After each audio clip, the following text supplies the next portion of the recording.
May hapon, may igsoon. Praise God. Kamusta? Kamusta ang inyong Noche Buena? Praise God for another Sunday. 2 days left na lang before New Year. Another testimony sa Ginoo kung unsa kamaayo ang Ginoo nato mga igsoon. He deserve all the praise and adoration. Tanang maayong naggibuhat niya sa atong mga kinabuhi. So, praise God. Before tayo mo start, can we greet one another since Christmas season? Say hi and hello. Ay mo kauwaw, kita-kita rin eh. Praise God. Welcome to My Refuge Christian Church.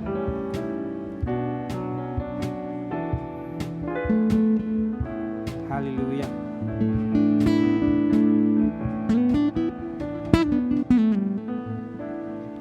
Kanindo tan-awon. Praise God.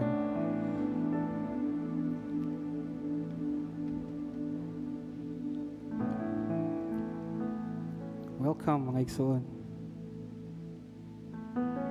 In Psalms 5:11, it says, "But let all who take refuge in you be glad. Let them ever sing for joy.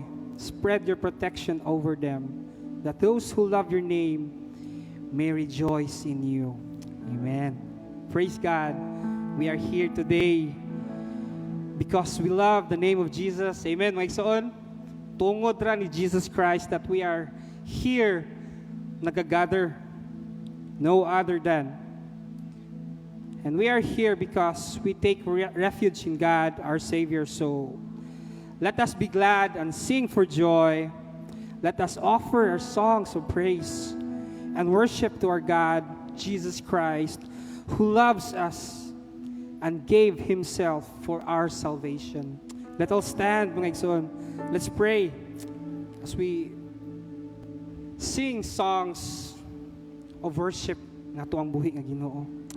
Hallelujah, Lord. Almighty Father, thank you for the great love and mercy, Lord God, that you have showered upon us.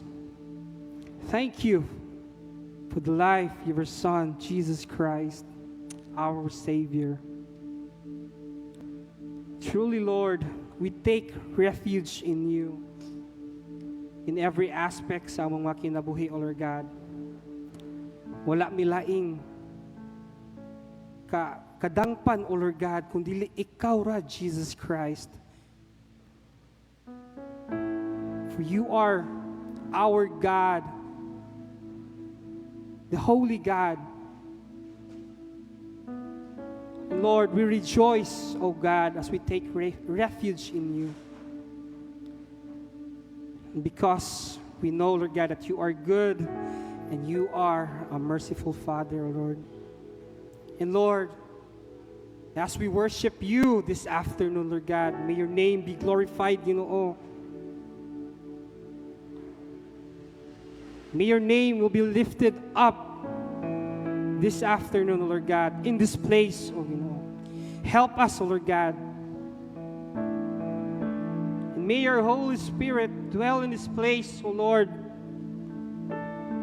and teach everyone, Ginoo, nga naadri karon, Lord God.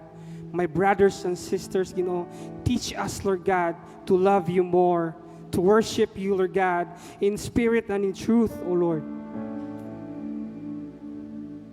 Search the desires of our hearts, O Lord God. Nga ikaw o ikaw lang, Ginoo. And I pray sa mga people around, O Lord God, may you touch their hearts, O Ginoo. Tagais lag kauhaw diha nimo, O Lord God. Open the eyes, Ginoo, sa ilang kasing-kasing, O Lord God, that there is only one truth, and that is you, Jesus Christ. No one else, O Lord God.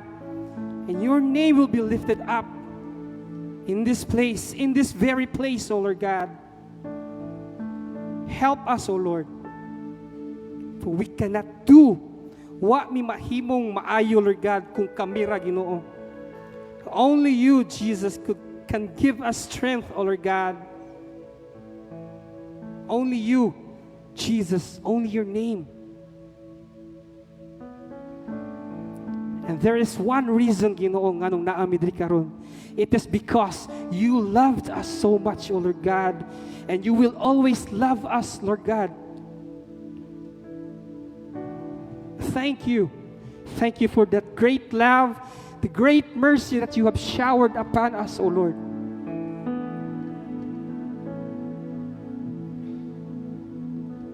Thank you for everything, Ginoo. Wa mi laing pasalamatan, Ginoo, kundi imo ngalan, Jesus. There is no other name, O Lord. There is no other name that we will worship, but only your name, Jesus Christ. Thank you for your great love, Ginoo. Salamat, Lord, for everything. And you're worthy to be worshipped, O Lord Jesus. Amen and amen.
Foundation that we're building on, rooted in Jesus Christ alone. Amen. Every believer firmly fixed upon our everlasting cornerstone, the Church of God built by love.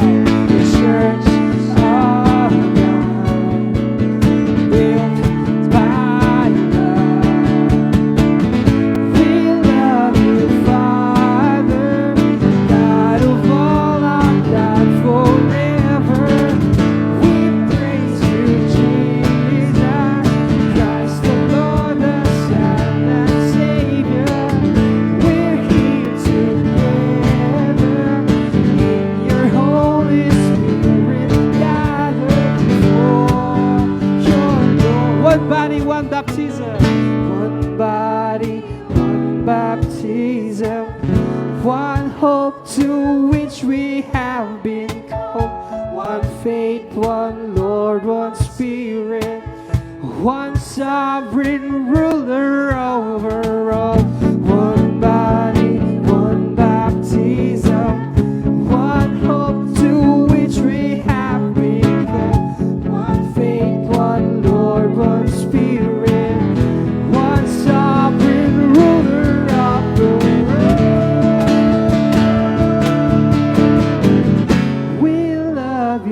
Father. We love you, Father. We praise you, Jesus. We praise you, Jesus. We're here together for your glory. We love you, Father, God of all our God forever. We praise you, Jesus, Christ the Lord, the Son and Savior. We're here together in your Holy Spirit, gathered for your glory. Amen.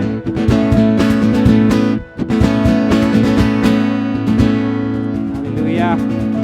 Praise your name, Jesus. Let your kingdom come, O Lord.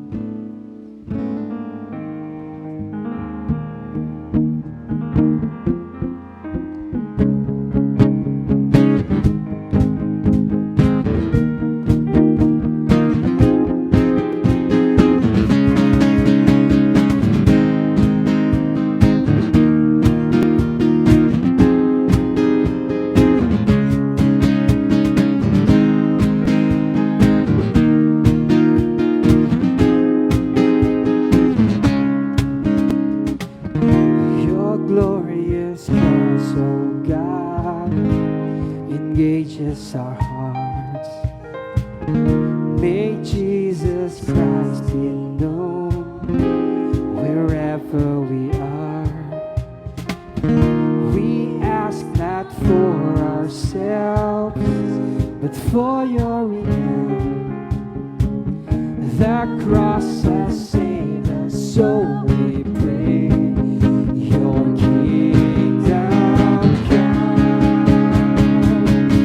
Let your kingdom come. Let your will be done, so that everyone might know your name.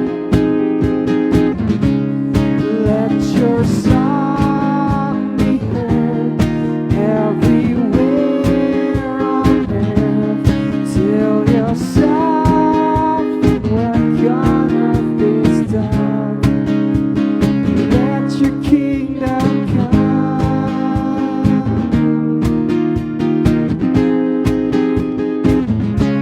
Give us your strength. Give us your strength, oh God, and courage to speak. Yes, Lord. Perform your wondrous deeds to those who are weak. As you want, whatever the test, by grace we'll preach your gospel till our dying breath. Let your kingdom come. Let your kingdom come. Let your will be done, so that everyone might know your name. Let your song be heard everywhere on earth, till your sovereign work on earth is done. Let your kingdom come.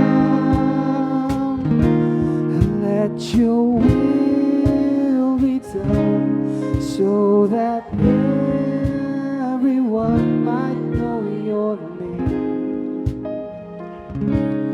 Let your song be heard everywhere on earth, till your sovereign work on earth is done.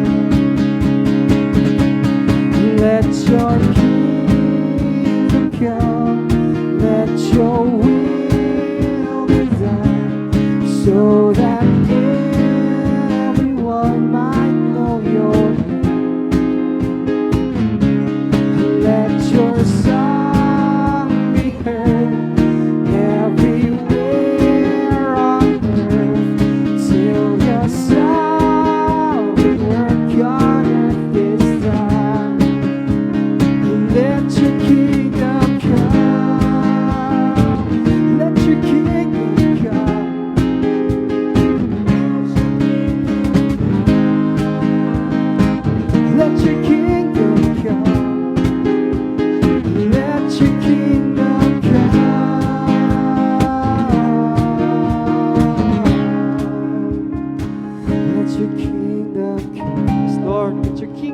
O Lord God.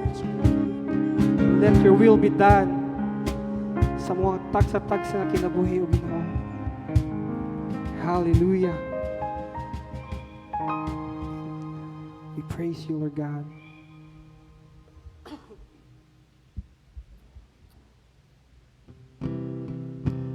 Let's continue to sing praises sa tuwang buhi na Ginoo may Ginoo.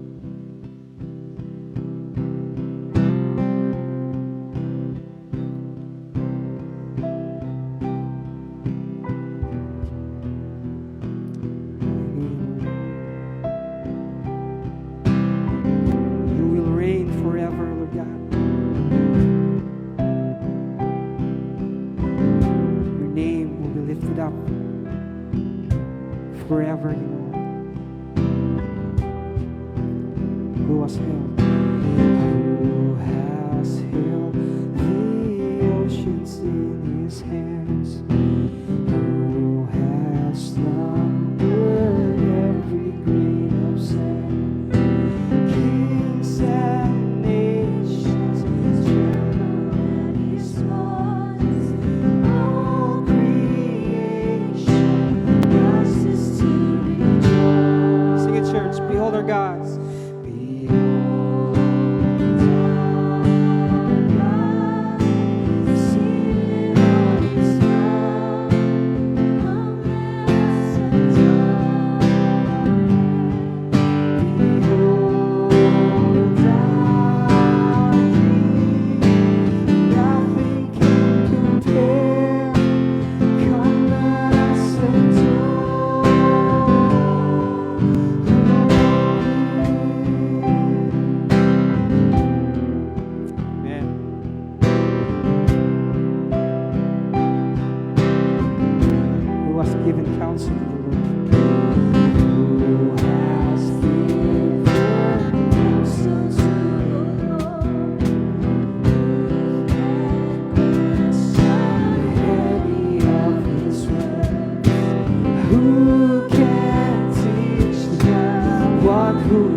Church, bearing all the guilt of sinful men, God eternal, humble to the grave, Jesus Savior, risen now to reign. Behold our God, seated on His throne. Come let us adore Him. Behold our King, nothing can compare. Come let us adore Him. Declare it, church, that He will reign forever. Jesus will reign forever. You will reign forever. You will reign forever.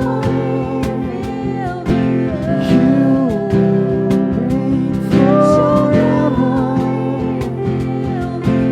You will reign forever.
adore you, O Lord.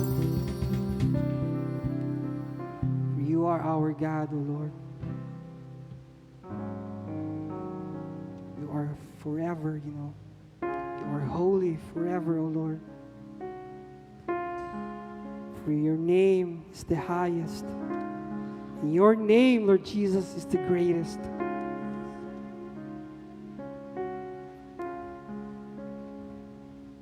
We worship your holy name, O Lord.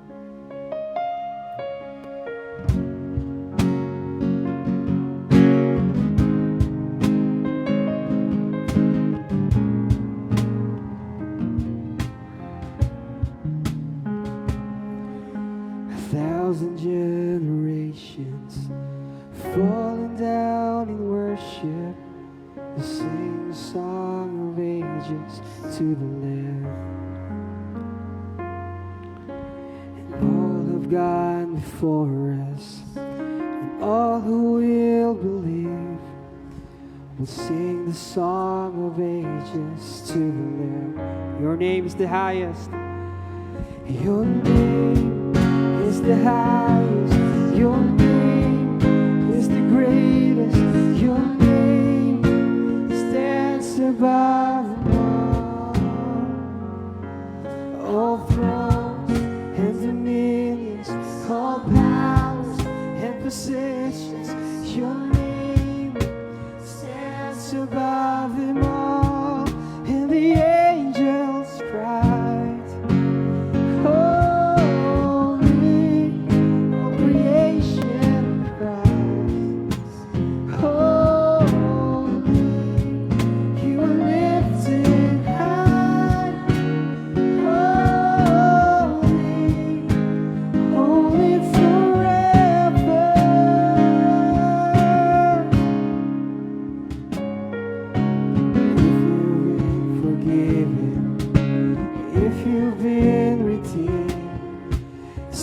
The song forever to the Lamb. If you walk in freedom, and if you bear His name, and sing the song forever to the Lamb. And sing the song forever and amen, and the angels cry. Oh,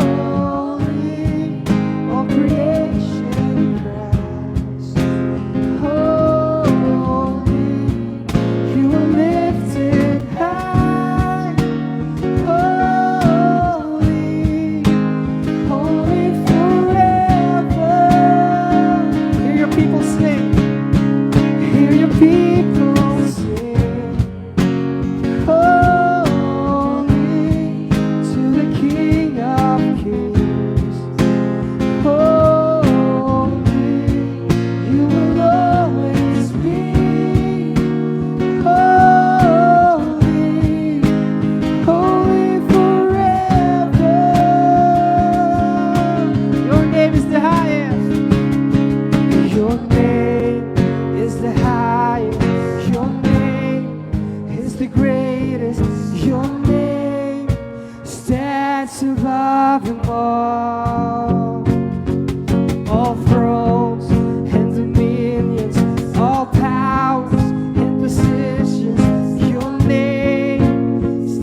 Your name is the highest. Your name is the greatest. Your name stands above them all. Sing it, church.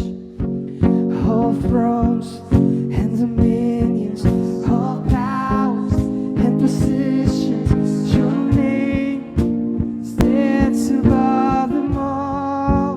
Jesus, your name is the highest.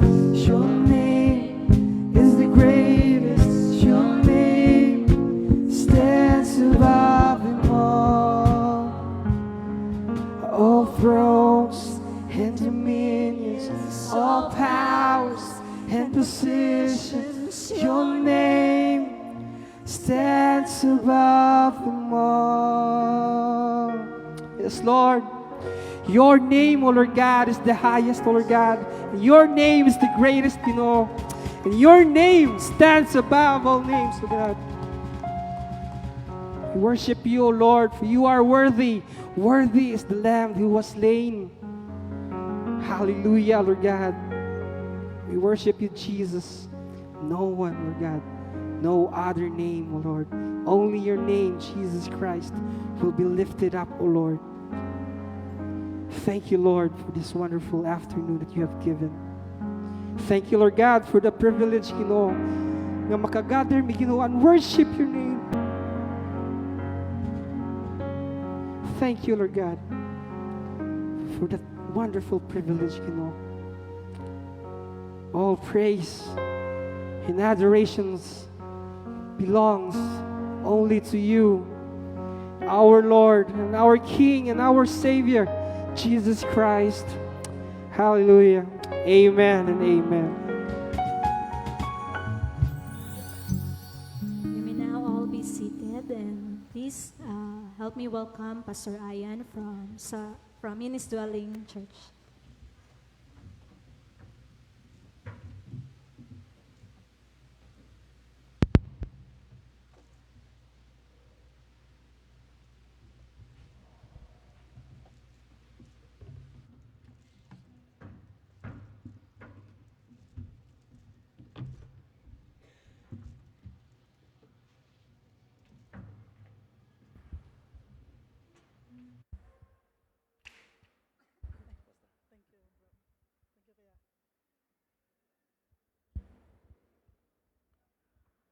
So, may hapon sa tanan.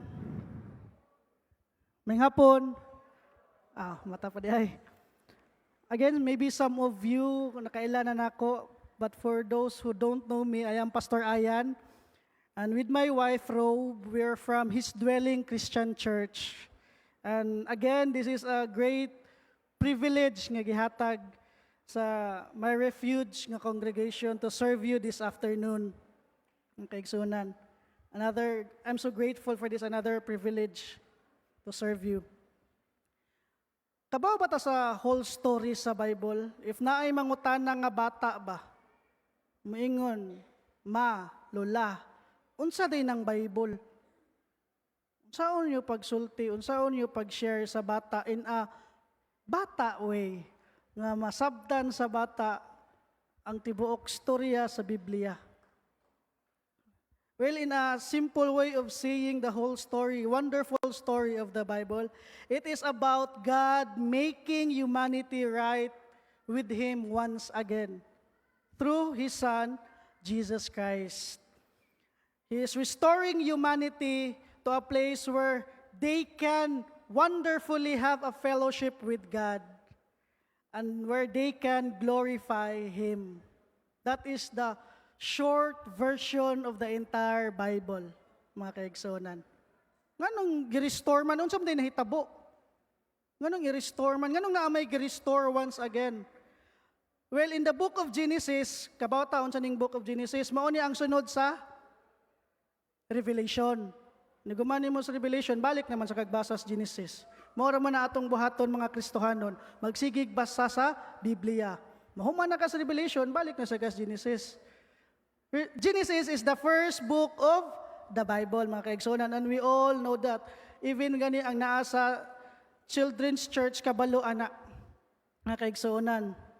And in the first book of the Bible, diri nato makita nga unsa man gyud di ay nahitabo sa sinugdanan. Kinahanglan makabawta ani mga Kristohanon. Kaya ang kalibutan naas lay gitudlo nga mao ni ang sinugdanan sa kalibutan. So the Bible in the book of Genesis, diri nato makita ang mga tubag sa mga importante kaayo nga mga pangutana. Like pangutana nga giunsa man pagbuhat sa Ginoo ang tibuok cosmos, ang universe, giunsa man pagbuhat. Ug nganong gibuhat man sa Ginoo? Pangutana mo ana. Ug nganong gibuhat man niya nga inana? Nakasuway tag pangutana nga nganong ang langgam mulupad man? Nganong di man siya mulangoy? Nganong ako dapat man musimba sa Ginoo? Udra na to makita sa Genesis mga kaigsuonan. Unsa may nahitabo sa iyahang nindot nga gibuhat. Because if we read in chapter 1 and chapter 2 of Genesis, dira na to makita that everything God created was very good. Very good, mga kaigsuonan. Pero nganong inani man ang atong kalibutan? When everything was created, was very good. Nganong naamay corruption? Again, pila lang kabuan, mag-election na sad. Mag-display na sad sila sa ilang corruption. Naipangutana nga, unsa daw panahon na nga ang mga Pinoy kusog maghinatagay.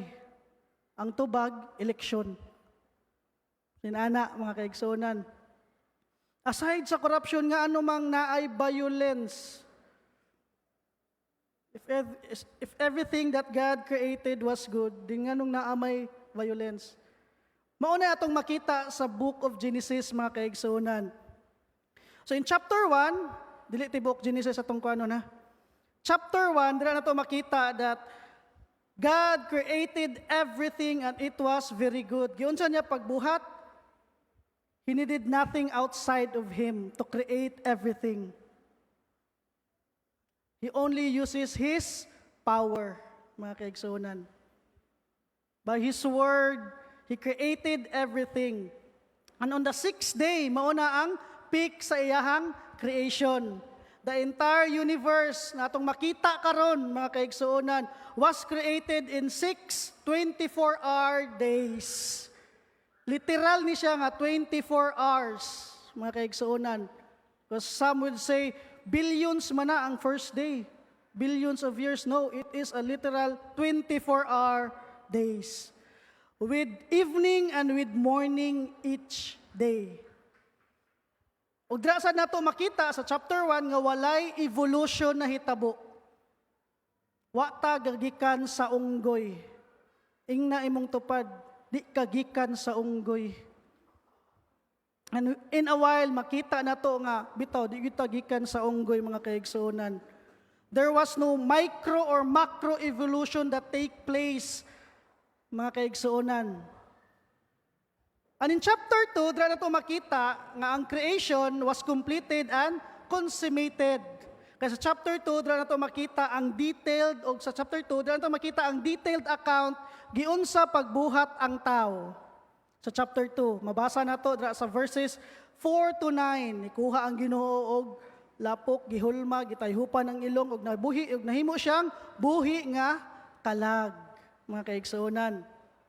Ug dira sad nato makita nga ang gibuhat nga tao sa Ginoo, they are created as man and woman. Male and female. Mauna ang gibuhat sa Ginoo. Walay in between, wala nay idugang ana, man and woman. Mga kaigsuonan. O dili lang man and woman, they were also created in God's own image. So ayaw jog sugot nga muingon ang mga tao sa palibot nga gikan kag unggoy. Because you are created in God's own image. And in the Bible, when we say God's own image, nagpasabot ana nga kita doon natay capacity to have relationship. Doon natay capacity to think. We have the capacity to engage emotionally. And most of all, we are the pinnacle creation of God. We are to dominate God's creation. mga kaigsuonan. Also in the same chapter, which is chapter 2, dira na to makita unsa ka perfect ang location sa unang nga tao, si Adan. Nindot kaayo siya balay, mga kaigsuonan. Kaba mo siya ang balay? Garden. Mga kaigsuonan. Dira sa na to makita ang first nga trabaho sa tao. Unsa ang first nga trabaho sa tao? Gardinero. Muna iyang first nga trabaho, mga kaigsuonan. Also, dra na to, God has given prohibition. Sa chapter 2, dra na to mabasa, ang gibawal nga gihatag nga to sa Ginoo, or ang pagbawal sa tao, gikan sa Ginoo, mga kaigsuonan. Gibawalan ang tao nga mukaon sa prutas, sa kahoy, between the knowledge of good and evil. Sa chapter 2 na siya. Maabot lagi tanig chapter 50. And lastly, sa chapter 2, dra na to makita ang nindot kaayo nga design sa Ginoo in terms or in context sa relationship. Kabaw mo unsa? Dili uyab-uyab, kaminyoon, mga kaigsuonan. In chapter 2, dra na to makita ang first wedding. Ug ang Ginoo mo'y ni-initiate ana, mga kaigsuonan. Ug ang design sa Ginoo in marriage is that ang mga bana maumoy mulid sa ilang family. Sila mo'y maoy head sa family. Supposedly, ang mga bana maumoy mugiya sa ilang mga asawa o siyang mga anak. Unsa may part sa wife? Well, ang wife, mao ni ang inyong responsibility. Moto among responsibility, isip mga bana, mulid. Mga wife, ang inyong responsibility is to willfully, joyfully, wholeheartedly support the leadership of your husband. Willfully, joyfully, wholeheartedly. Mga kaigsuonan. That is what the Bible teaches. Dili mulabaw ang asawa. Dili ta mo sabay anang mingon ang bana, layon ko. Nya, ang mga asawa, siya ang tag-iya sa layon. Siya ang gakupots kadina. Dili, mga kaigsuonan. We husbands should take the lead, and you wives should willfully, joyfully, wholeheartedly support the leadership of your husband. And during this time nga naa sila sa garden, God has provided for them and defined for them what is good and what is not good, mga kaigsuonan.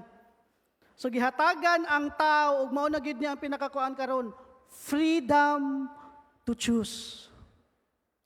So sa kuan pa, free will. Mao na ang gihatag. Again, ang Ginoo mo'y nag-define what is good and what is not.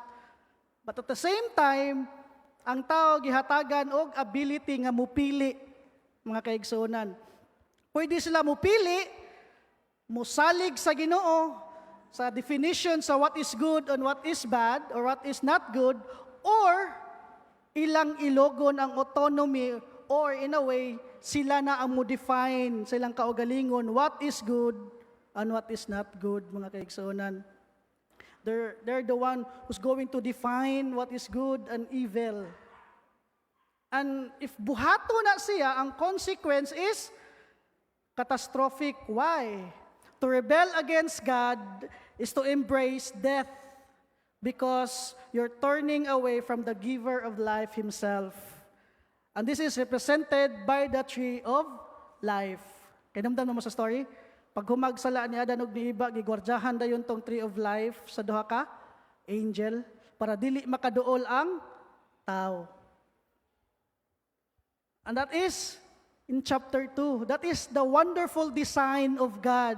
But pag abot na to sa chapter 3, that wonderful design of God is naguba, mga kaigsuonan. Naguba siya, why? Because of sin. Dira na to makita sa chapter 3, what you call the theologians, fall of man. Dira sa chapter 3, si Iba, nakasa siya by means of the serpent's deception. Giilad siya sa bitin. Ang lalaki, he sinned willfully. Willfully? Kay kabaw man siya, nga gidili to siya nga, prutas. Pero paghatag sa babae, why kontra gusto, dawat ang lalaki. Mga kaigsuunan, because of that, tanang tao nakasa tungod sa gibuhat ni Adan. That is why in Romans chapter 5 verse 12, Paul, quoting from this narrative, therefore, just as sin came into the world through one man, and that is Adam, and death through sin, so death spread to all men because all sinned. Drasad na to makita mga kaigsuunan that after nakasa ang tao, naadayon ang judgment. Ano siya ang judgment? Gitunglo ang bitin, gitunglo ang babay, gitunglo ang yuta. Muna ang lalaki, magpatuog, singot. Ang babay, he will have this desire nga mo-overpower sa iyahang bana. So ang design sa Ginoo sa babay is to willfully, joyfully, wholeheartedly submit to the leadership of her husband tungod sa sala na ano siya desire nga mo overpower sa iyahang bana. So naguba ang nindot nga design sa Ginoo, mga kaigsuonan.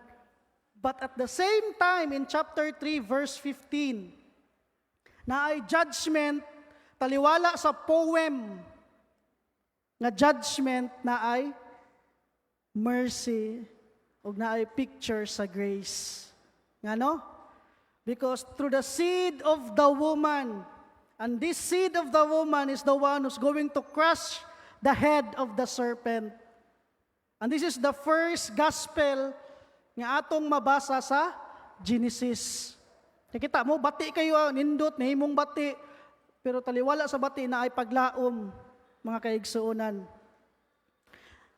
And then, pag abot sa chapter 4, sa nahitabo, tungod sa sala atong mabasa dira, ang unang tao nga nipatay, ni commit og murder, kaila gitaan ni si Cain. Tungod sa sala. Ug dili lang atong makita ang sala ni Cain, kundi makita og mabasa nato nga sa chapter 4 ang rebellion sa tao ngadto sa Ginoo. Dira nato makita unsa ka selfish ang tao, lustful, ug unsa siya ka grabe ka prideful. Pero despite aning pagka makasasala sa tao, makita nato ang chapter 4 in verse 26, nitapos siya og paglaom. In verse 26 it says sa chapter 4, to Seth also a son was born, and he called his name Enosh. At that time, people began to call upon the name of the Lord. Ug mao ni ang first revival sa Bible, mga kaigsuonan. Basahon ninyong whole chapter sa 24 ay sa chapter 4, i-highlight dira unsa ka rebelyoso ang tao. But the chapter ends with a hope. Now this afternoon, we are going to look at chapter 5. Chapter 5, bitaw dito maabot og chapter 50. Kato lang ko ng 0. Chapter 5 lang ta ha. So if you have your Bibles with you, let us open it to the book of Genesis chapter 5, 1 to 32, mga kaigsunan. O pwede ba manindog ta as we read God's Word? To give reverence to His Word. Genesis chapter 5 verses 1 to 32. And the Word of God says, this is the book of the generations of Adam. When God created man, He made him in His likeness, in the likeness of God. Male and female, He created them. And He blessed them and named them man when they were created. And when Adam had lived 130 years, he fathered a son in his own likeness, after his image, and named him Seth.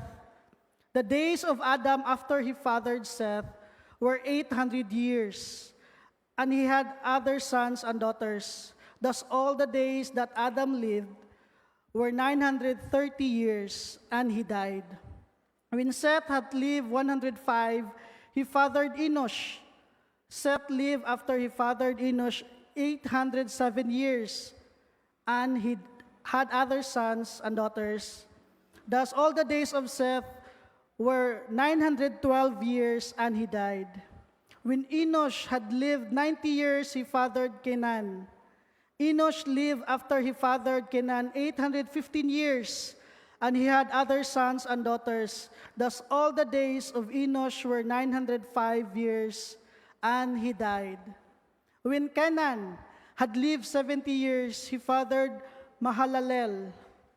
Kenan lived after he fathered Mahalalel 840 years, and had other sons and daughters. Thus all the days of Kenan were 910 years, and he died. When Mahalalel had lived 65 years, he fathered Jared. Mahalalel lived after he fathered Jared 830 years, and had other sons and daughters. Thus all the days of Mahalalel were 895 years, and he died. And when Jared had lived 162 years, he fathered Enoch. Jared lived after he fathered Enoch 800 years, and he had other sons and daughters. Thus all the days of Jared were 962 years, and he died. When Enoch lived 65 years, he fathered Methuselah. Enoch walked with God after he fathered Methuselah 300 years, and had other sons and daughters. Thus all the days of Enoch were 365 years. Enoch walked with God, and he was not, for God took him. When Methuselah had lived 187 years, he fathered Lamech. Methuselah lived after he fathered Lamech 782 years, and had other sons and daughters. Thus all the days of Methuselah were 969 years, and he died. When Lamech had lived 182 years, he fathered a son, and called his name Noah, saying, Out of the ground that the Lord has cursed, this one shall bring us relief from our work, and from the painful toil of our hands. Lamech lived after he fathered Noah 595 years, and he had other sons and daughters. Thus all the days of Lamech were 777 years, and he died. After Noah was 500 years old, Noah fathered Shem, Ham, and Japheth. And this is the word of God. May God bless the reading of His word. Let us pray. Father, help us see Christ through this chapter, Lord. Help us see your faithfulness, your mercy, your grace, so that we will magnify you all throughout the days of our life. This we pray in Jesus' name. Amen. So, taas kasi pulos 875. So, nanamoy Bible trivia. Kung magparty, kinsa ang pinakatiguang nga tao sa Bible? Si Methuselah, pilay edad, 969 years. So, nanay matubag sa mga Bible trivia, mga kaigsunan. Okay, pangutana, kinsay malingaw ninyong paminaw, or kung magtapok mo ba, mga parinti, mag-reunion, kinsay malingaw ninyong paminaw sa mga katiguangan, mag-istorya, mga auntie, angko, lolo, o lola, ana gani. Malingaw man ako, malingaw jud ko ana. Labi hisgutay na sila silang mga kaagi bitaw, nya napas probinsya. Kami dong sa una, inig-eskwela na mo, maglakaw rami. Among bawnanan, wa ito'y Tupperware. Oh, dahon ra to saging, nya gibutang nga ginamos. Kinana gani, malingaw ka ba? And then, kung ako ana, mura kog nagtanaw bitaw og salida bitaw, mag-picture out ka ba kuya? Wasa nya, lasang among agian, musaka mig bukid, mulabang mig sapa. Wala, nindutas adventure nila eh. Murag na sa Lord of the Rings ba? Lakaw sa ana bitaw. Malingaw ko bitaw. O dili lang kay malingaw ko sa ilahang mga kaagi, but also kung maminaw ta sa ilahang mga story, dira bitaw na to masabtan og mahibaw-an, ay, mauday ng lolo nako siya.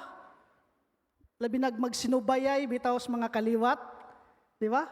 Karon wala na bitaw kayo na. Pero sa una maugid na gyud. Especially sa province, kaya sa probinsya biya bisag layo na kayo, parinti Japon. Di ba? Sakto ba? Inana, di ba, sa probinsya? So munang maminaw ka to nila, dili lang kay nakakita ka or makabalo ka sa ilahang kaagi silang kinabuhi, ikaw mismo, ako mismo, makabaw ko nga mao din ang history sa kong kaliwat. Mao di ay putot mi. Kay putot day akong mama, putot ang iyang mama, putot sa ang iyang papa, mao di ay. So makasubay mo ba, mga kaigsuonan? And it's a wonderful thing to know the history of our family. Di ba? Like there's this kanang political activist in Jamaica, si Marcus Garvey. Ang iyang sulti is, a people without the knowledge of their past history, origin, and culture is like a tree without roots. Kung wa ka kabaw sa imuhang gigikanan, wa juga kabaw asa kapadong. Di ba? Naasa tanas si Rizal? Ang di marunong lumingon sa pinanggalingan ay may stiff neck. Muna siya, mga kaigsuunan, Philippine version.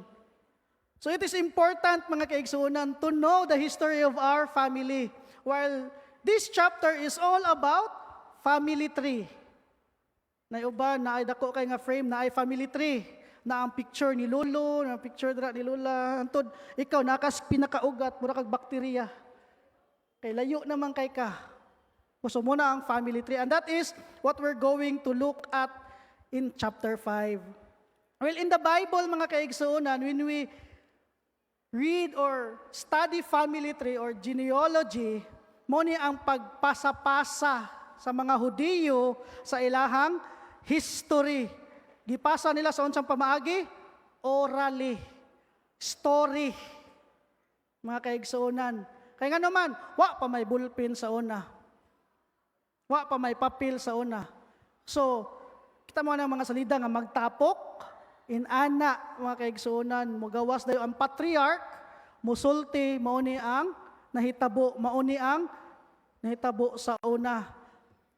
And by this, matabangan ang mga kaliwat nga nagsunod, nga mahinumduman nila ang ilang mga kaliwatan, ang ilang mga gigikanan, o dili lang ang ilang gigikanan, ang ilang mahinumduman usab nila ang saad sa Ginoo, mga kaigsuunan. That is why sa mga Hudiyo, mga kaigsuunan, genealogy or family tree, normal way of life na nila, mga kaigsuunan. But when it comes sa Bible gani, and then maabot ta aning part nga naay genealogy, kami kayo i-skip sa naana sa ning mga panganay. Unsa man ni labi na sa King James version, mubasa ka aning genealogy, Adam bigat. So ni bigat. Puro sige bigat. Mga kaigsuonan, tempting kaayo nga i-skip ni og dili ni siya basahon. Pulos naman mga pangan. Unsa may akong makuha ani pulos naman ni mga pangan. Well, for us to be reminded that this genealogy nga naa sa Bible is part sa pulong sa Ginoo. So dapat tun-an nato ni ato ning basahon kay ngano if we do read this and study this, it will help us to see God's faithfulness. Mga kaigsuonan, in fulfilling His promise to His people.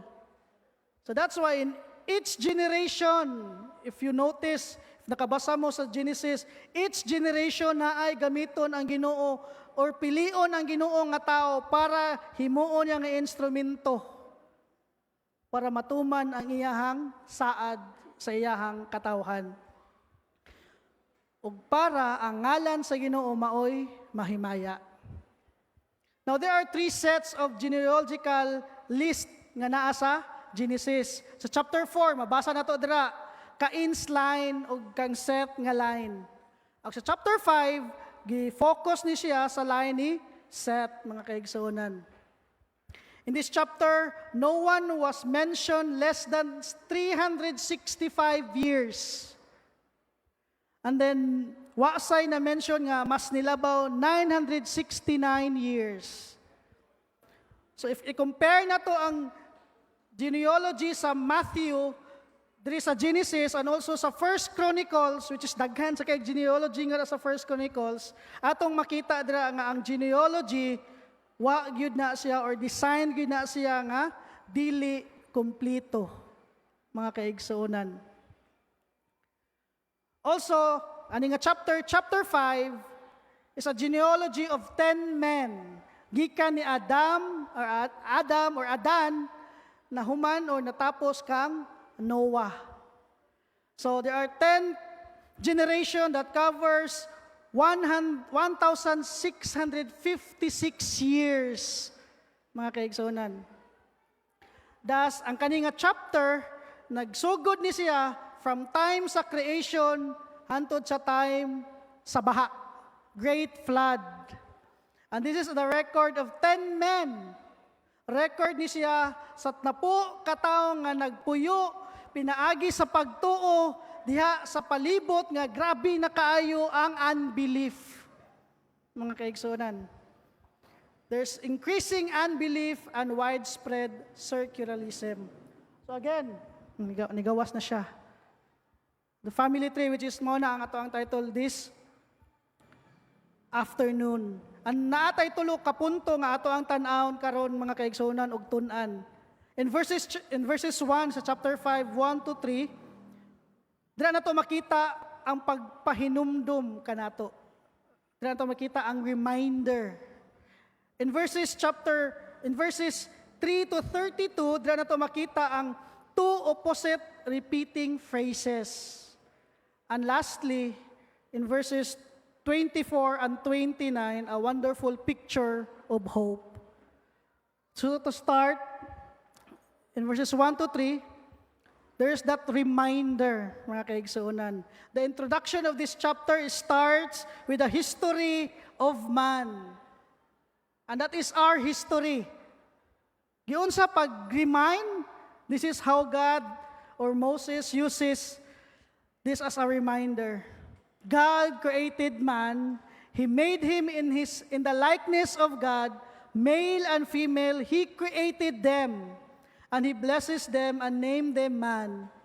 And again, when we say in the Bible, in the likeness of God, it means that we are created with self-consciousness, with personality, with rationality, with intelligence, with integrity, with morality, creativity, and with capability of for relationship, mga kaigsonan. Muna ang atong kalahian sa the rest sa creation. Munang di kita mosugot, nga gikan tas unggoy. Kus dili na mao ang kamatuoran, mga kaigsonan. Muna ang bakak nga gibitbit-bit sa yawa. And here also we are reminded that yes, man fell into sin and is now under the dominion of sin, but he remains the bearer of God's image. You are a bearer of God's image. Everyone nato nga naa diri sa building, we are bearing God's image. So wa gyud tay katungod nga mo look down sa matag usa. Gawas na lang kung taas ka, i-look down jud ko nimo. Mga kaigsuonan. Because we are made in God's own image, we bear God's own image. That is how special we are as part of God's creation. Yes, nakasa ang tao, pero wala na wala ang image sa Ginoo nga na sa tao. Nagpabilin kini, pero distorted na ni siya. Buak na ni siya o corrupted na ni siya, mga kaigsuonan. That is why sa atong kaugalingon, di gyud ta capable nga himayaon ang Ginoo. Di gyud ta capable nga i-please ang Ginoo. Mga kaigsuonan, labaw sa tanan, di ta capable nga mumerit sa iyahang mga panalangin. Kay kita under na sa dominion sa sala. O pinaka-worst is that by our own capacity, we are unable to free ourselves from the bondage of sin. Sa atong kaugalingon, di gyud ta makausab sa atong kaugalingon. And again, 2 days from now, New Year na. For sure, magbaha na sad ni ang Facebook, may New Year's resolution. Pila na ka New Year's resolution atong nabuhat? Dili na ko. Last na ni. Diba? But the truth of the matter is, di gyud ta makausab sa atong kaugalingon. And this is what we believe in Sovereign Grace churches. In our statement of faith, it says, although fallen people remain in the image of God and manifest the virtues of common grace, they are incapable of pleasing God, meriting His favor, or freeing themselves from their bondage to sin. But still, we bear the image of God, mga kaigsunan. Ayaw nagkalimti. Even if na kay makita nga unbeliever, he's still bearing the image of God. Even if na kay makita nga, mura mo na siya, dili mura, adik yun. He still bears the image of God, mga kaigsunan. And not only that man bears the image of God, ang tao gipanganlan sa Ginoo og man. Meaning anang man, it implies that he has been given sovereignty or dominion over the created things sa kalibutan. Ikaw ug ako, we are created. We are given sovereignty and dominion over all created in this world. Its vast and rich resources. And in verse 3 it says, Adam fathered a son in his own likeness, after his image, and named him Seth. Here we see that God's image is passed down from Adam to all mankind. So that's why we bear God's image. But note the shift. Nikalitlag shift, mga kaigsuunan. From Adam, created in God's likeness, tanawan ninyo kang Seth. Seth is in the likeness of Adam. Mga kaigsuunan. And what is that likeness? A sinner. And this is Paul's reference when he wrote his letter to the Christian in Rome, that through one man's disobedience, sin entered the world. As what I've read a while ago, Romans 5 verse 12. Therefore, just as sin came into the world through one man, and death through sin, and so death spread to all men because all sin.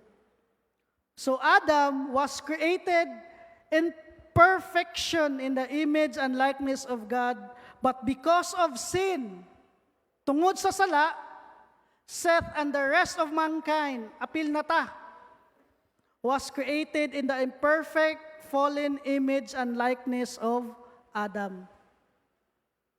So what? Exempted. Why exempted? That is why in Romans chapter 3 it says, no one is righteous, no, not one. No one does good. Kaya nga no, kitang tanan mga makasasala. Kaya nga tong kaliwat si Adam, mga kaigsuunan. And when Adam sinned, we also sin because he is the federal head of the human race. So we are now sinner by choice and by nature. And that is why in Ephesians chapter 2, by nature we are children of wrath. This chapter tells us that the whole human race are now shares in Adam's fallen state.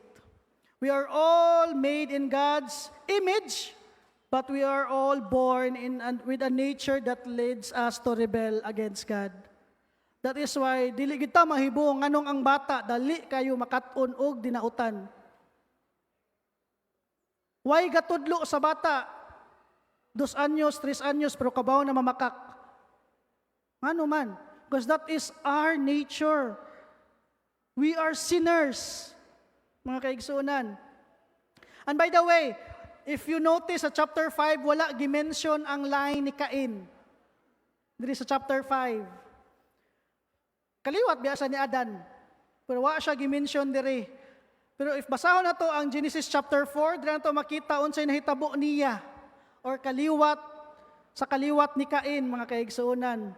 Ang nahitabo sa kaliwat ni Cain mauni, they went out from the presence of the Lord and founded a vibrant secular civilization that remains with us to this very day. Ang kaliwat ni Cain nibiya sa Ginoo ug nagbuhat silang ilahang sibilisasyon nga way labot ang Ginoo. Ug ang ilang gibuhat nga sibilisasyon, rebuilding ngadto sa Ginoo, mga kaigsuonan. But as far as God is concerned, Cain's line is irrelevant. So that's why if you read chapter 4, dira nimo mabasa ba nga impressive man ang gibuhat ni Cain. Ngano? Iyang gi-innovate ang creation sa Ginoo. Nagbuhat siya syudad. But if atong tan-awon, basahog maayo ang chapter 4, ang progress nga gibuhat ni Cain, surface ra siya. Mga kaigsunan. Ngano? Kana manggod nga progress wa gyud ang Ginoo. And it is against God. Muna nga, it will count nothing atubangan sa Ginoo. Ug ang pinaka-worst nga ilang gibuhat, ilang gi-equate ang ilang salaas, progress. Ug makita na nato sa tuang time karon. Para nila, ang daotan, dili na daotan. Ang bakak, dili na bakak. Ug kaning mga tawhana nga ni-reject sa Ginoo, ang ilang moto ani silahang kinabuhi, mauni, I will do it my way and I will have it my way. It's all about them. It's all about them being the God of themselves. Sometimes inana ta, mga kaigsuunan. Gusto ta atoa ang matuman. But here we are reminded, mga kaigsuunan, these are the kind of people who reject God. Ug ato nang makita sa ato ang generation. But in Genesis chapter 5, a very opposite contrast sa chapter 4, diri nato makita nga ang Genesis chapter 5, ang gitrace ani nga line, it traces the line of faith, which is the only line that matters in God's sight. Bisag unsa pa ka-powerful, bisag unsa pa na kadato or unsa pa ka-kadato, bisag unsa pa ka daghag achievement sa imong kinabuhi kung wa kay Ginoo, wa jud kay ayo. Hinumdum mo sa story ni Jesus about ni Lazarus o katong dato? Notice mo, si Lazarus nga pobre, daghag kagid, na-mention iyang pangan. Pero ang dato, never in the Bible nga gi-mention ang pangan sa dato na ha. For sure, dato sa kalibutan, ilado jud to siya. Powerful jud to siya. Daghan kay to siya connection, influential to siya, pero wa gyud siya mailhi sa Ginoo.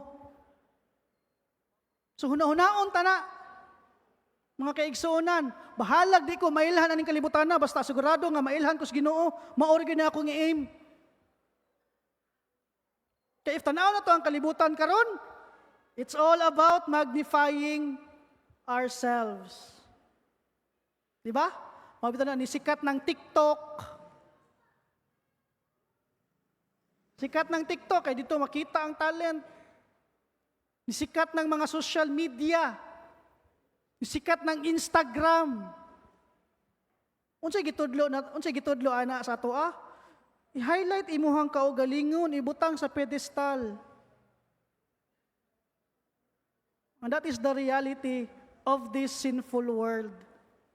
Again, bisag unsa pa kakadato, bisag unsa pa ka-powerful, bisag unsa pa nakadaghan ng mga achievement, kung wa ka mailis Ginoo,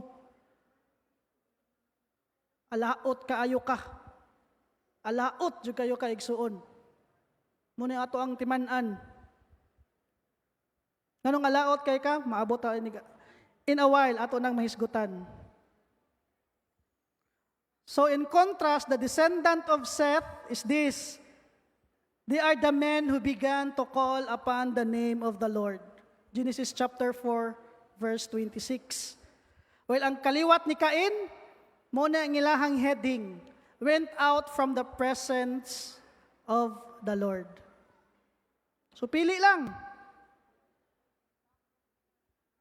Will you call upon the name of the Lord or will you went out from the presence of the Lord? Imo man kang i-highlight ang freedom of will. Muna siya. So this is the reminder, mga kaigsunan. Mao ni ang pagpahinumdom. Gipahinumduman ta ani. Mao ni ang atong history. Mao ni ang atong history. Ikaw ug ako, tungod ni Adan, mga makasasala.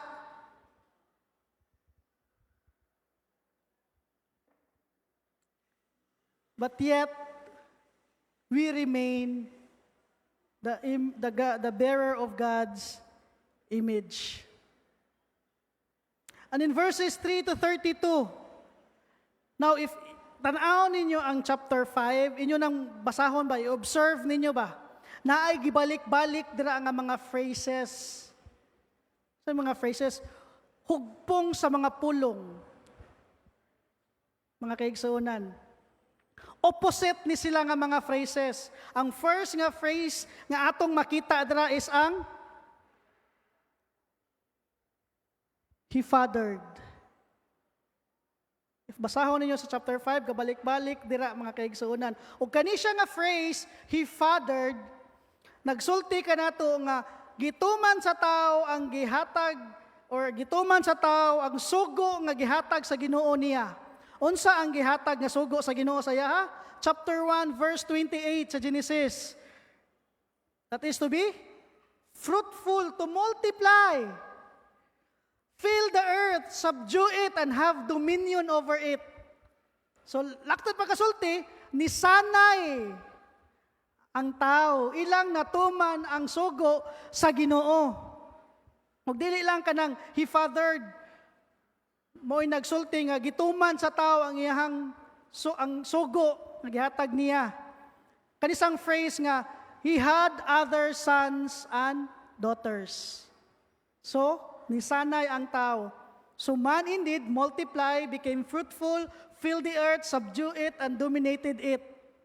Muna atong makita aning first nga phrase atong mabasa. Ang ikaduha nga phrase, ug mo niya ang ato ang i-focus, mga kaigsuonan, opposite ni siya sa He fathered. And that is, and He died. And He died. Kani siya nga phrase, mga kaigsuonan, nagpakita ni siya sa realidad nga ang Ginoo muhukom gayod sa tao. Hukman gyud sa Ginoo ang tao kay ang tao makasasala. Og dili nato makita mga kaigsuonan nga ang Ginoo is always true to His word. God is always true to His word and Satan is a liar. Unsay sulti sa Ginoo sa chapter 2 verse 17. Sa dihang iyang gibawalan si Adan, kung mukaon ka ana nga prutas, diha dayon matay ka. You shall surely die. Pero unsay sulti sa bitin sa chapter 3 verse 4, di ka mamatay. Uy, mahisama noong kas Ginoo. So diri sa chapter 5, makita nato kinsa ang nagsulti og kamatuoran o kinsa ang nagsulti og bakak. So that's why si Jesus, iyang gihatagag title si Satanas, the father of all liars. Furthermore, mga kaigsuonan, it tells us, kaning nga phrase, and he died, it tells us that God's warning of judgment was no shallow threat. Dili na ni siya ingon kay panghadlok lang mga kaigsuunan. If tanaw ninyo dira sa chapter 5, gibalik-balik na siya. And he died, and he died, and he died. Mura bito siya funeral bell.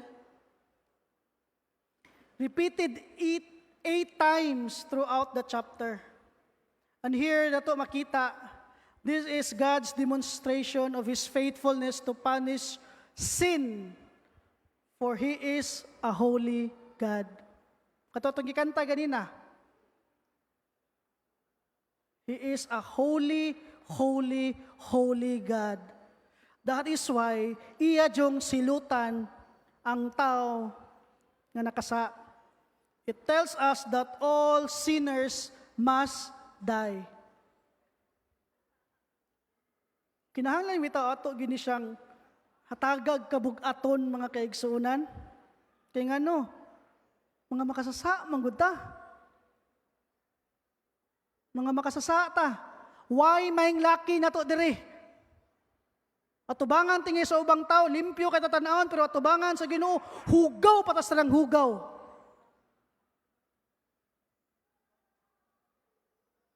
Ato ning sabton bitaw. Ato bitaw ning idukdok sa tong mga kasing-kasing ug alimpatakan. Nga seryoso ang Ginoo nga mosilot sa sala. Ug ang kamatuoran, ikaw ug ako mga makasasala. And again, ayon ninyo kalimtihan nga kani nga lineage, kani nga genealogy, ang gipang mention ani mga godly nga mga tao. Line ni Seth. Mao ni ang mga kaliwat nga nitawag sa ngalan sa Ginoo. Pero atong makita ug mabasa, and he died, and he died, and he died. Even if ang iyang edad 969, namatay japon siya. Nya ang kalibutan karon ang mga tao, bisag unsa nila pang-inject para mataas ang kinabuhi, bisag unsa nila pang-imnon para mataas ang kinabuhi. Pero ang kamatuoran, mga matay ratang tanan. 969 years, matay man gani. Nya sad to say, bitaw, karong panahon na karon nga generation, sa una, ang high blood, usually, 60 above, good na, good. Na mga heart, kada bitaw mamatay tungod sa heart problem or atake, but now, mahibong na lang ka, 36 anyos namatay tungod sa atake. Diba? Diri gi-reveal ni sa Ginoo ngadto kang Moses, kasi Moses may author aning Genesis mga kaigsuonan. And also gisuwat ni Moses para mapahinumduman ang mga Israelitas. Asa man ang mga Israelitas ani? Ang mga Israelitas ani padung na sila sa Kanaan, gikan sila sa Egypt. Gipahinumduman sila ni Moses. Kaya nga naman, inugsod ninyo ngadto sa Kanaan, prone kayo mga mo rebel. Prone kaayo mo nga mubalik ngadto sa Egypt. Prone kaayo mo nga magbagot-bot. Prone kaayo mo nga musimbag mga Diyos-Diyos. Kaya nga naman, ang inyong palibot, mga pagano. Gipahinumduman ni Moses ang mga Israelitas. That's why he wrote Genesis chapter 4 and chapter 5 to show that they need to call upon the name of the Lord. Nga dili sila mahisama sa kaliwat ni Cain, nga nibiya sa presensya sa Ginoo. Moses is saying to his people, mga kaigsuonan, as you go into a godless culture that will have many temptations, including the temptation to make progress without God. Mao nay nahitabo karon sa tuang time. Sakto, correct? Di ba? Mas unahon pangwarta kaysa sa Ginoo. Mas unahon pa ang career kaysa sa Ginoo. Mas unahon pa ang progress bahalag nakabuhat og injustice, basta na ay progress. Di ba? Mga kabus, gikuhaan og mga yuta, mga mag-uuma, ang mga yuta, ipangkuha, injustice. Progress without God. So be careful, anak si Moses. Remember that you will die. And so, you must live your life in this fallen world by calling upon the name of the Lord and by walking with Him. And these words, applicable kayo ni nato mga kaigsuonan. Dili lang ni siya practical para sa mga ancient Israelites. It's also very applicable nganhi nato. Kaya nga naman, ang atong palibot mga kaigsuonan, ang technology alone, na ay energy maka-spend time sa Facebook through cellphone. 5 hours? 3 hours? Week? Diba? Pero pag spend time sa Ginoo. Nya sad to say, simba ini ka buntag nya dugay man nato kay nagsige mag cellphone, sige Facebook. Dugay gid makamata. Dukaon gid ini ka buntag. Inig service pa gyud. So inig service magduka-duka.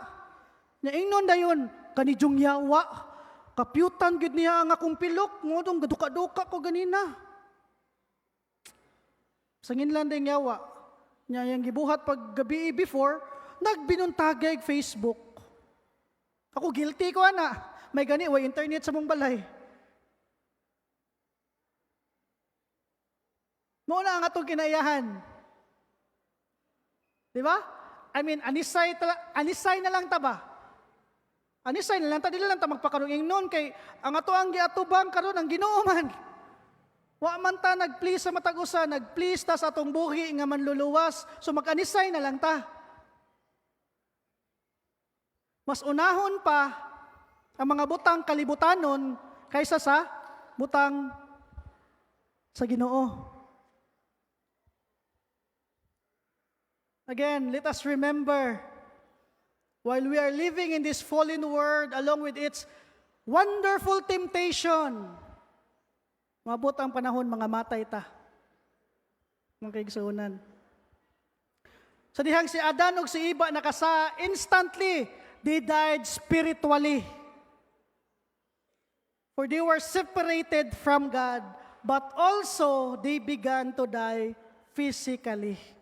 Because ang design sa Ginoo, sa tao, is to live, have an eternal life. Mo gito'y design sa Ginoo. That is why na ay tree of life. Taliwala sa garden. Wala to gibawal sa Ginoo. Ang gibawal sa Ginoo is katong usa ka bunga. Bunga sa knowledge of good and evil. Pero tungod sa sala, misud ang kamatayon. The minute nga nikaon si Adan ug si Iba sa prutas nga gibawal, nisugod ang kamatayon, mga kaigsuonan. Mao na ang sinugdanan sa kamatayon. So si Seth, born in Adam's likeness, inherited a sin nature, which he passed on to his descendants. Adam's sin brought death to all. Romans 5 verse 12. Just a side note mga kaigsuonan, there is a very good reason nga motuo gyud ta nga before sa baha, tag-as kaayog kinabuhi ang mga tao. Why? Because ang condition sa kalibutan is dili parehas nato karon. Mabasa nato dira sa chapter 1 that there is this canopy of cloud nga nagprotect sa mga tao atong nga time. Canopy of cloud. Nagprotect nga why ang ato karon ozone layer may nagprotect nato sa mga ultraviolet lights. Unsa na siya nga violet nga lights. Sa ilaha, canopy of clouds. O aside sa canopy of cloud, tan-aw na to i-compare na to atong time karon ug sa ilahang time, walay global warming, walay pollution, walay junk foods, walay chemical nga muhilo nila. Karon inigawas na to, labi na sa syudad, inigawas. Humot kay nga sasakyanan. Di ba? Inigawas, naada yun ang mga milk tea. Wako again sa milk tea ha. Naada yun yung mga pagkaon nga ang sugar. Pila ma'am? 75%? 100 na. Abi pa lang week. Tambals, diabetes. Nga kaigsuunan. But aside ani nga mga factors nga nung tag-as o kinabuhi ang mga tao before sa baha, sa great flood,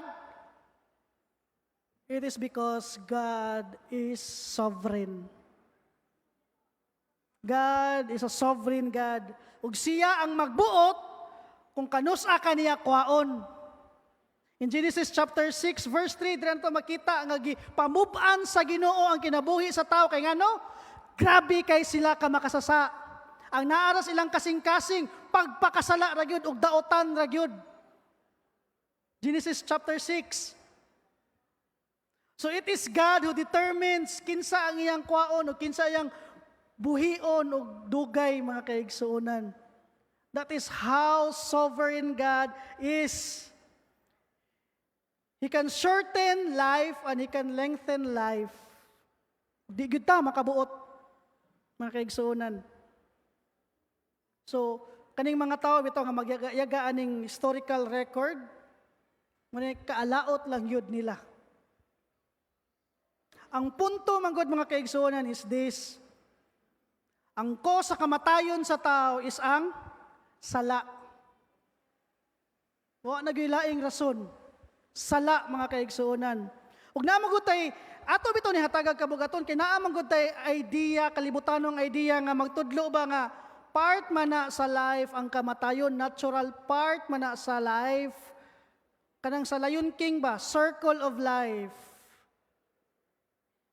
Well, to tell you honestly mga kaigsuonan, kung inana nga to ang reasoning, atong gi-weaken ang reality nga ang kamatayon is judgment na sa Ginoo nganhi kanato. Death is not natural mga kaigsuonan. Makalilisang ni siya nga pahinumdom nga kita nakasa ngadto sa balaan nga Dios. And one day mga kaigsuonan, mubarog ta atubangan niya ug hukman ta niya. Pwede ra gid ta ni ibaliwala bitaw. Pwede ra gid nato ni buhatan og joke. But for us to live wisely in this world that is corrupted with sin, we should remind ourselves na regardless if 24 hours na lang ang nahibilin sa kuang oras o sa kong kinabuhi or taas pa kong kinabuhi, we should be living in accordance to the will of the Lord. We should be calling His name. Because one day mamatay ta. Death is the reality of our sinfulness. Mga kaigsuonan. Ug wa joy ganahan nga maghisgot about sa kamatayon. Especially sa atong kamatayon. Di kita ganahan. Sa una pa mingon dito, manuktok dayon ta. Way ganahan maminaw og kamatayon. But then again, this is a reminder that we are all sinners and one day we're going to die. And there's this Latin phrase, mga kaigsuonan, memento mori. In English, reminder of death. Kakita mo mga salida o kanabitang medieval nga mga movies, nga kanang mga knights, mga nobles, sa ilahang table na ay bungo. Mo na ang murabitaw, komo na nga butang nga buhaton sa mga tao, especially sa mga noble during Middle Ages. Na sila'y bungo silahang lamisa to remind them that one day mapariha siya aning bungo. Yes, makalilisan siya mga kaigsuunan. Ug dapat gid bitaw ta mahadlok. Dapat gid bitaw ta mahadlok mga kaigsuunan. That is why si Moses unsay iyang giampo o gipangayo sa Ginoo in Psalms 90 verse 12. So teach us to number our days that we may get a heart of wisdom. In Ecclesiastes chapter 7 verse 4, a wise person thinks about death, but a fool thinks only about having good time. That is the word of God. If you're only thinking about having good time, asa ko mo shopping, asa ko mag-outing, asa ko mo bakasyon, I mean, there's nothing wrong with that.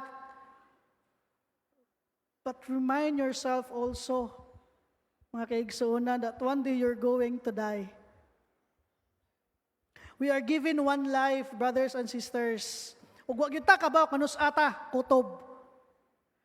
So, di gyud ta magunahuna nga bata pa man ko. Di ta makasulti ana mga kaigsuunan. It's just a matter of when. So ang question is, how do you live your life? Are you living your life for God's glory or for your own glory? Are you busy laying up treasure here on earth? Or are you contented and joyful laying up things in heaven? And most importantly, is your name naisulat na ba sa book of life? Kaya nga after inikamatay na to, judgment. Hebrews chapter 9 verse 27. Again, makalilisan siya mga kaigsuunan.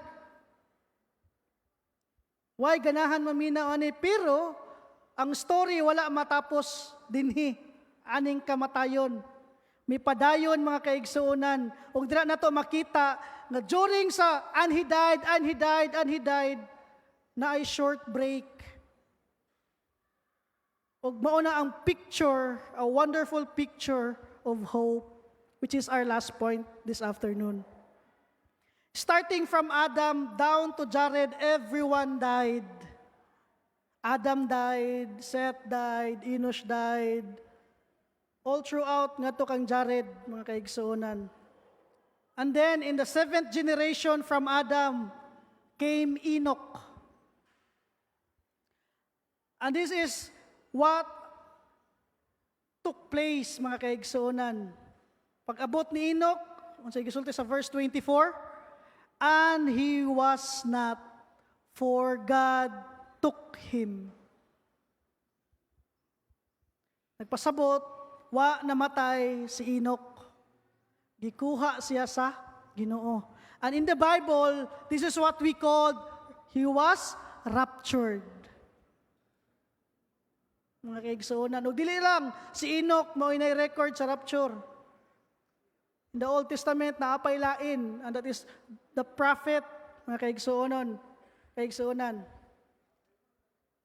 Okay, what about if naabay nakakita or private ba, but for certain, kanina hitabo siya. And if you notice the contrast between Lamech, kaning Lamech sa line ni Cain. Kinsa ni si Lamech, mao ni ang kadtong nipatay og tao, unya nikuha og mo ni ang first nga person nga dunay duha ka asawa sa Bible, si Lamech.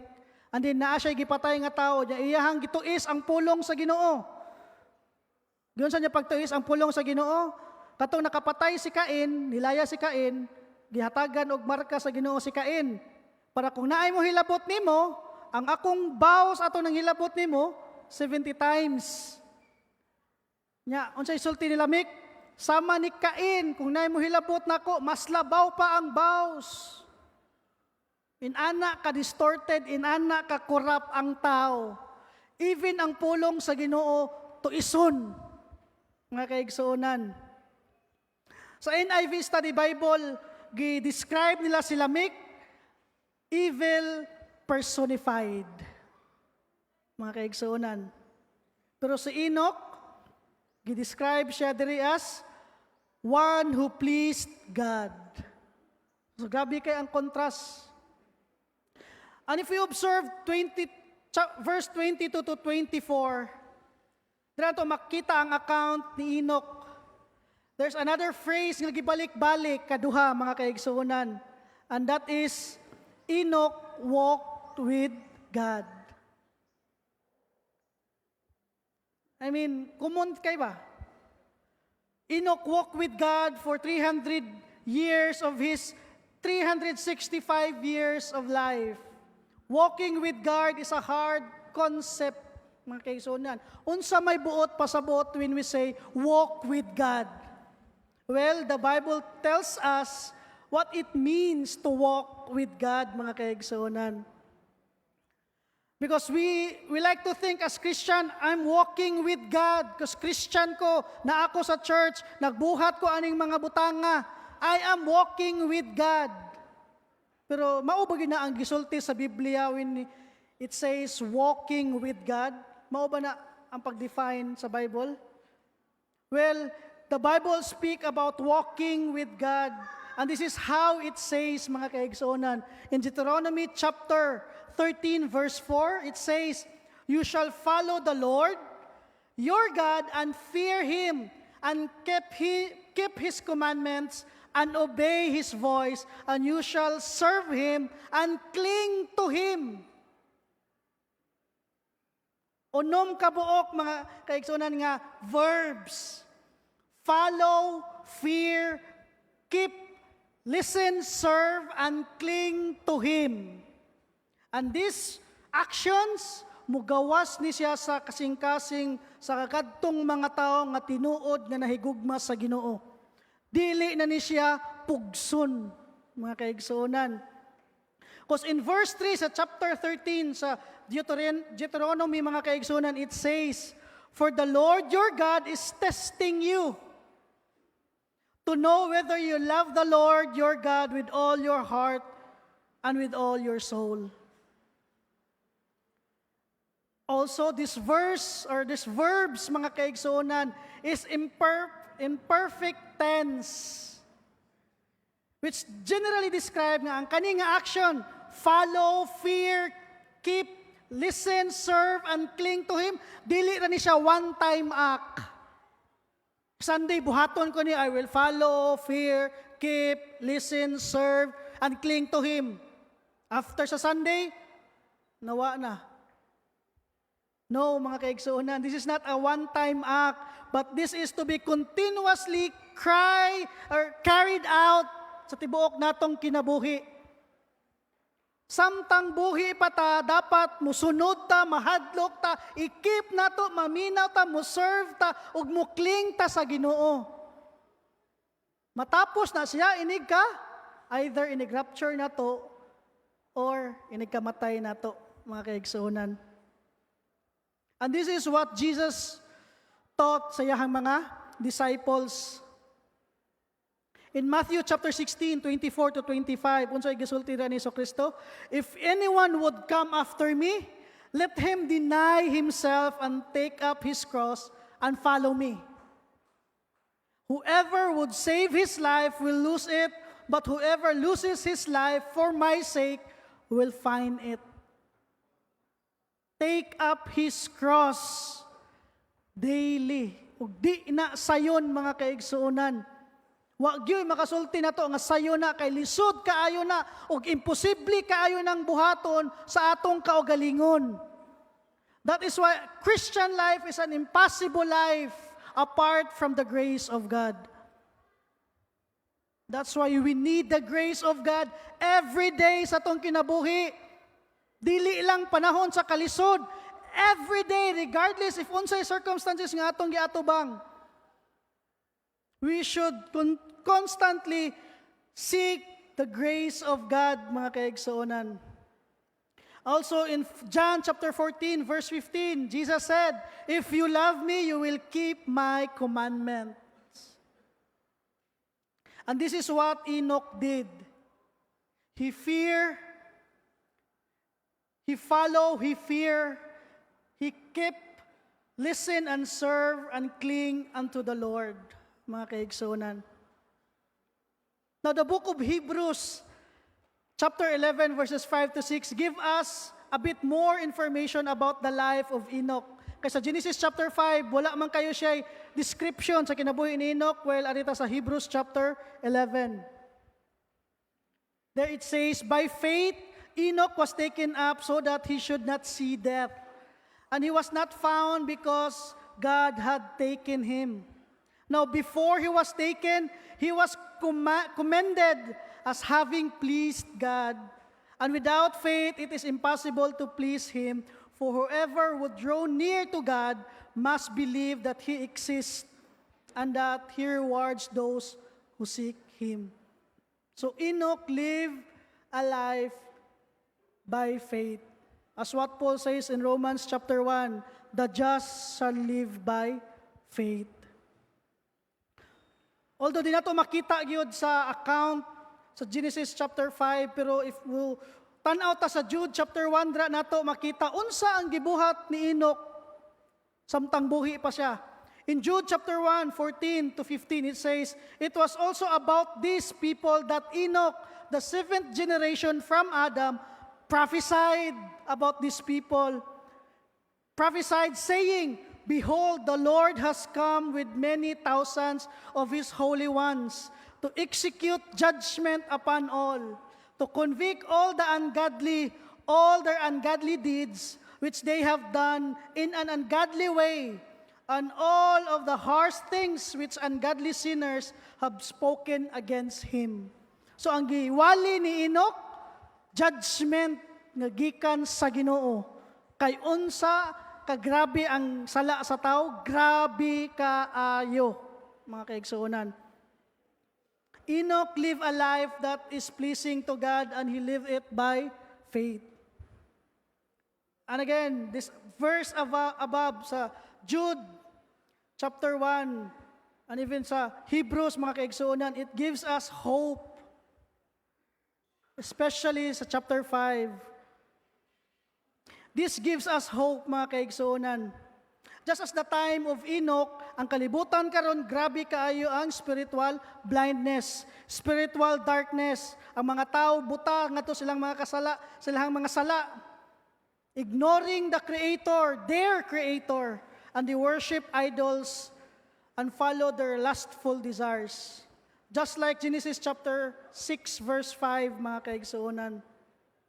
Lisod siya, again lisod, magkinabuhi sama ni Enoch, but by God's grace and the help of the Holy Spirit, just like Enoch, we can remain true to our God.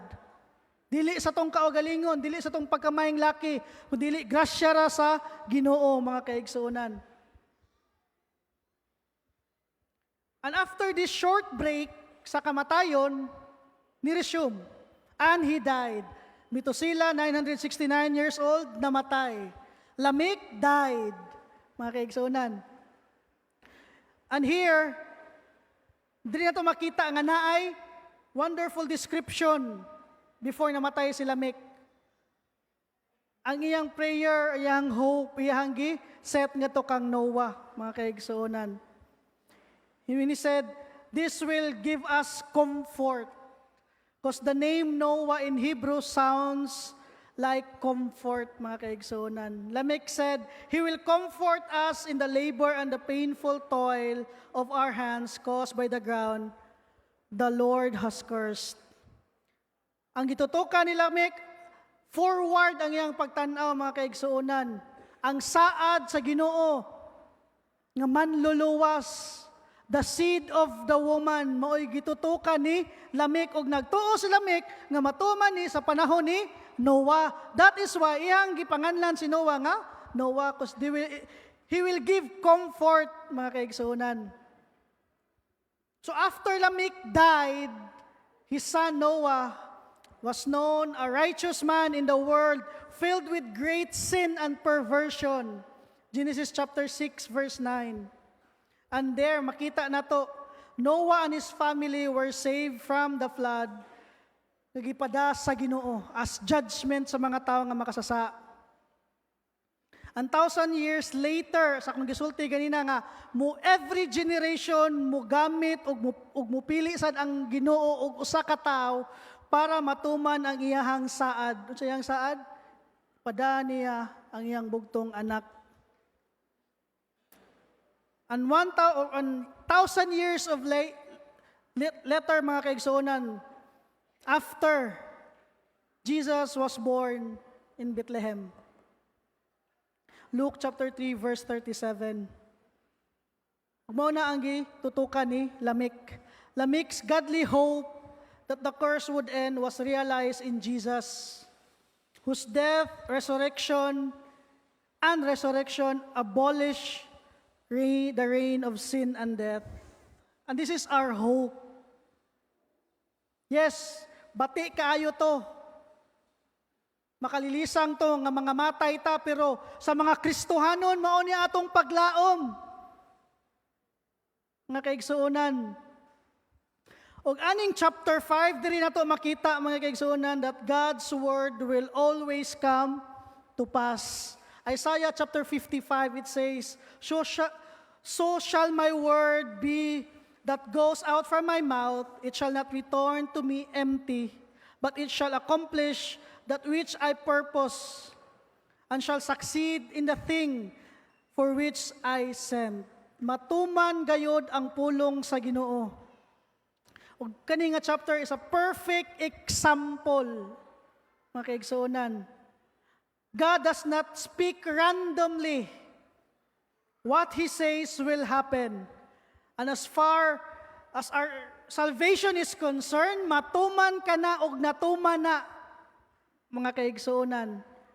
And as we focus on these wonderful promises sa Ginoo, indeed this will give us comfort. Now let me end this wonderful reminder sa ato karong kahaponon.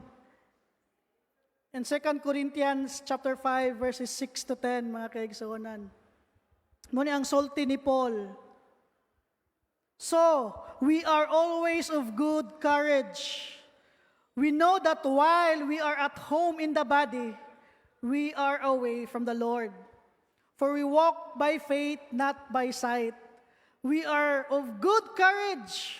Why? We would rather be away from the body and at home with the Lord. So whether we are at home or away, we make it our aim to please Him. For we must all appear before the judge seat of Christ, so that each one may receive what is due for what he has done in the body, whether good or evil. Muni atong paglaom, mga Kristohanon. This is our hope that we have in Christ. Sa ato mga Kristohanon, ang kamatayon is just a doorway. It is a doorway. Kay kita mga Kristohanon, inikamatay na to, as what the Bible declares and promise, inikamatay na to, ubanta ni Hesukristo. Ug mao na ang iyang gisaad sa iyahang mga disipulo. Kung asa ko, adto sad mo. Maong gaon na siya ngadto. Mga kaigsuonan, mao ni ang atong paglaom. Mao ni ang pagkamatinumanon sa Ginoo. Mga kaigsuonan. Yes, makalilisang, pero naisulat naman natong pangan sa libros kinabuhi. Ninataangay mahadlok, kundili magdaig ta sa tong buhi nga Dios. Amen. Magampo ta. Lord, amo kang gipasalamatan aning maanindot nimo nga pagpahinumdom kanamo. Matungod kami makasasala imo kaming silutan.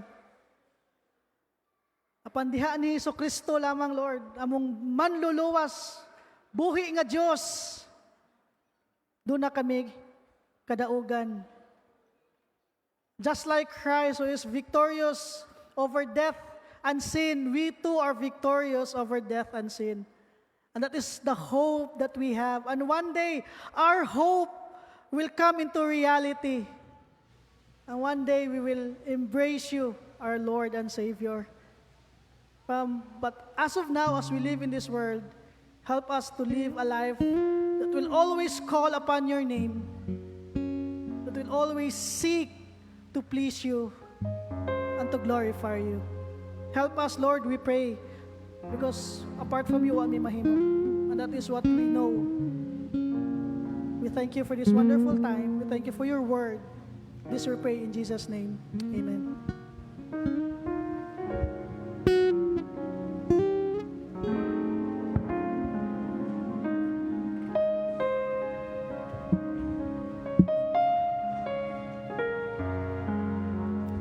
Let's all stand for our last song.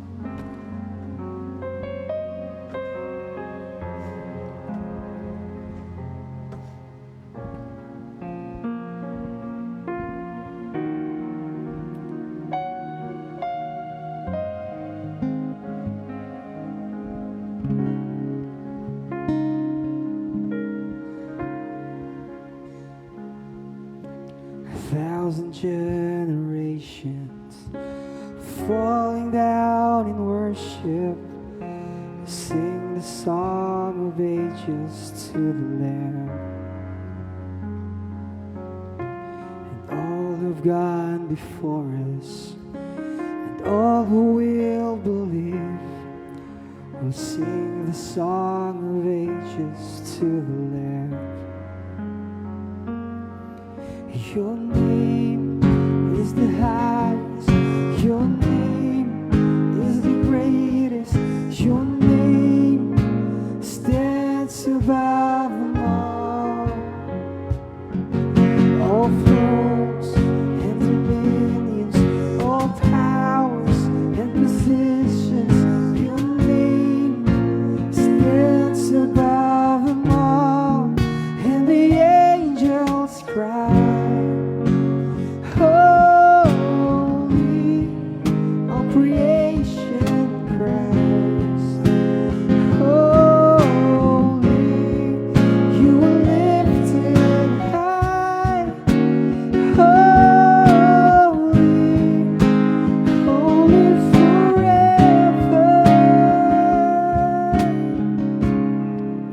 Forgiven, and if you've been forgiven, and if you've been redeemed, sing the song forever to the Lamb. And if you walk in freedom, and if you bear His name, sing the song forever to the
is